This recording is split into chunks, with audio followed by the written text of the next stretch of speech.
भारत में इतनी विशाल शवयात्रा शायद ही किसी ने देखी होगी। लाखों लोग गांधी जी के शव को शमशान तक छोड़ने आए थे। आसपास के गांवों से, दूर दराज के क्षेत्रों से, जिसके पास जो साधन था उसी से वह दिल्ली पहुंच रहा था। जनवरी 1927 में मृत्यु के ठीक 21 साल पहले सतारा के कुछ स्टूडेंट्स महात्मा गांधी के पास एक रिक्वेस्ट लेकर पहुंचे। आप हमारे सौभाग्य से इस समय सतारा में हैं। हम बच्चों ने मारुति प्रतिमा की स्थापना की है।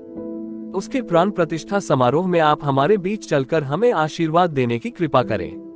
गांधी जी उन बच्चों के बीच गए। वहां उन्होंने कहा, मैं भी मारुति की तरह राम भक्त हूँ। मेरे भी रोम रोम में राम है। मुझ में हनुमान जैसी सामर्थ्य तो नहीं है कि मैं अपना सीना चीर कर तुम्हें दिखा सकूं, मगर यदि तुम में से कोई चाकू से मेरा सीना चीरे तो तुम्हें यहाँ राम राम लिखा मिलेगा, और यदि कभी मुझे गोली मारी जाएगी तो मेरे भीतर से राम ही बाहर आएगा। संसार साक्षी है कि जब 30 जनवरी 1948 को नाथूराम गोडसे ने गांधी जी को गोली मारी तो उनके अंतिम शब्द थे, हे राम। महात्मा गांधी की हत्या से पूरा देश सदमे में था। नेहरू ने प्रस्ताव दिया कि 2 सप्ताह तक शव को दर्शन के लिए रखा जाए। नेहरू के इस प्रस्ताव पर लॉर्ड माउंटबेटन की भी सहमति थी। बाकी लोग भी दबे स्वरों में सहमति दे रहे थे, लेकिन प्यारेलाल ने इसका ये कहकर विरोध किया कि गांधी जी ने साफ तौर पर मुझे निर्देश दिया था कि जहां भी उनकी मृत्यु हो वहीं तत्काल अंतिम संस्कार कर दिया जाए। प्यारेलाल के कहने के बाद नेहरू ने 1 सप्ताह तक अंतिम दर्शन के लिए शव रखने का विचार त्याग दिया। बापू की हत्या के कारण नेहरू का चेहरा डर और क्रोध के भावों से आच्छादित था। वह आंखें निरंतर रोने के कारण लाल हो गई थी। नेहरू और सरदार पटेल यह मानने को तैयार नहीं थे कि उनके बापू अब उनके साथ नहीं है। एक बार तो वह गीता पाठ कर रही औरतों से बोले, जोर से गाओ। उन्हें गुलाब की पंखुड़ियों से ढका गया था। शव के दाह संस्कार का सारा इंतजाम रक्षा मंत्रालय के हाथ में देने का निश्चय किया गया, जिसका मतलब ये था कि पूरे आयोजन का कर्ता धर्ता एक अंग्रेज मेजर जनरल रॉय बुचे बन गया। ये निर्णय इसलिए करना पड़ा क्योंकि कोई और सरकारी एजेंसी इतनी बड़ी जिम्मेदारी उठाने में सक्षम नहीं थी। 30 जनवरी की रात में ही अगले दिन की सारी योजना बना ली गई। शव को बांस की गाड़ी में ले जाने के बजाय अमेरिकी सैनिक ट्रक पर एक ऊंचा मंच बनाकर रखा गया था। उनकी धोती और चादर खून में पूरी तरह सन गई थी।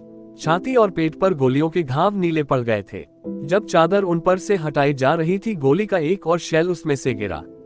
एक बार फिर सबके सब रोने लगे। अब शरीर को अभ्यजित करने की बारी थी।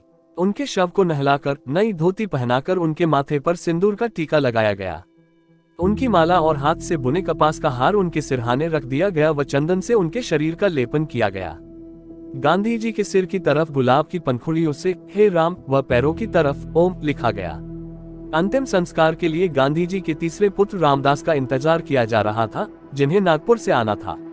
देवदास दिल्ली में ही थे। दूसरे पुत्र मणिलाल दक्षिण अफ्रीका में थे।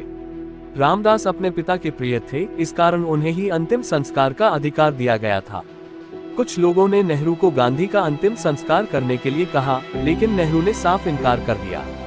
रामदास 11 बजे पहुंचे और उनके आते ही अंतिम यात्रा आरंभ कर दी गई। रखा था बड़ा कनस्तर, शुद्ध घी, 5 प्रकार के पत्ते व फूल, नारियल, धूपबत्ती, कपूर इत्यादि सब तैयार करके रखा जा चुका था। चबूतरे से 100 गज की दूरी पर बांस की एक मजबूत सी बाड़ बनाई गई थी। शाम को 4:20 बजे ट्रक संस्कार स्थल पर पहुंचा और शव को चबूतरे पर लिटा दिया गया।